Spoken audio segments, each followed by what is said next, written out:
So, I did something a little stupid recently. I spent too much on Pokemon cards. What did he say? The bad thing is, I'm holding on to stock and I can't sell it.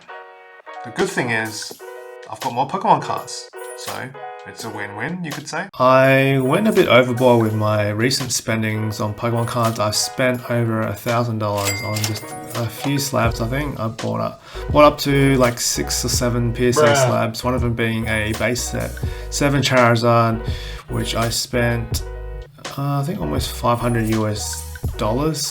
So that one's more on the expensive side of things for what I actually bought. But I bought some other goodies I thought were a bargain. And I actually am trying to sell them, but I haven't had any luck because I want to get some other stuff in the meantime. So I want to just teach you guys some of the mistakes I've had so that you don't fall into these bad patterns of my mistakes. Alright, so rule number 1 is don't have expectations when you buy a Pokemon product and you're expecting to flip it to make a profit. What I mean by this is that, say for instance, you see a bargain on eBay or Marketplace or something, it's a PSA 10 slab for $100. The previous sold listings, let's say it's an average about $140, so that's a $40 profit gain. So you buy it for $100, you're looking to flip it for $140. Thing is, you got to actually find someone who's actually interested in that product. So that's what you got to look out for. Number 2, not everyone will be looking for that product. So you really got to find a buyer at that point in time. And sometimes you can't. It'll be hard. Like people are buying other things or they've got cash invested into something else.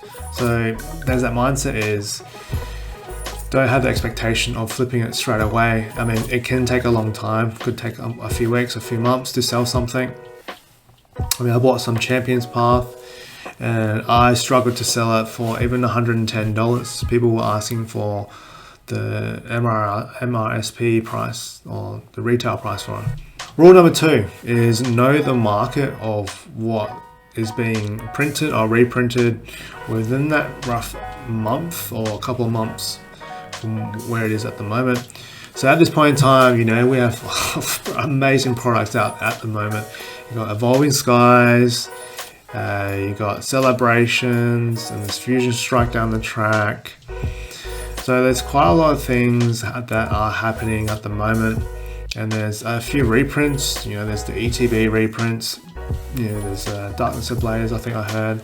There's also a bit of Voltage, the ETB getting reprinted. So there's some goodies that are getting reprinted. So that could be a bad time to actually try selling it because people, maybe the majority of the audience, heavily invested into the reprints to buy up the reprints, so they can add to their collection. Okay, so rule number 3 is I think is a very important one is whatever money you spend on Pokemon cards, just have that expectation. I think it's nice, that mindset that you've actually lost that. So once you spend it, you will never get it back. You just have that and you won't be able to sell it. So maybe that could actually help you to prevent you from overspending and being impulsive like me and then just go on a spending spree and then pretty much use up your fortnightly pay on the products, and then you have to wait another fortnight to actually save a bit.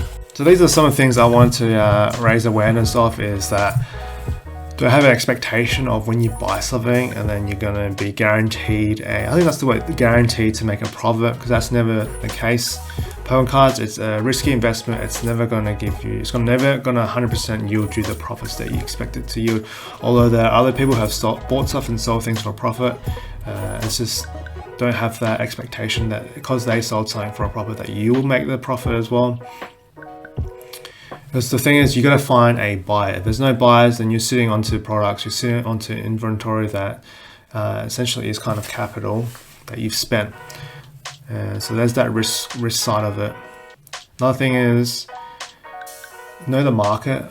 You don't want to be, selling things when, celebrations, like on the day of celebrations, because people's attention is more directed onto celebrations, or, a few weeks before, you're selling something during the pre-order week of a new set.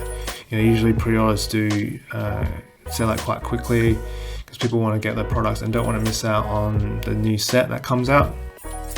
Another thing is don't keep on buying things, although there's always bargains. Don't be thinking that you are missing out on this bargain and then there would be another bargain down the track. That's not true.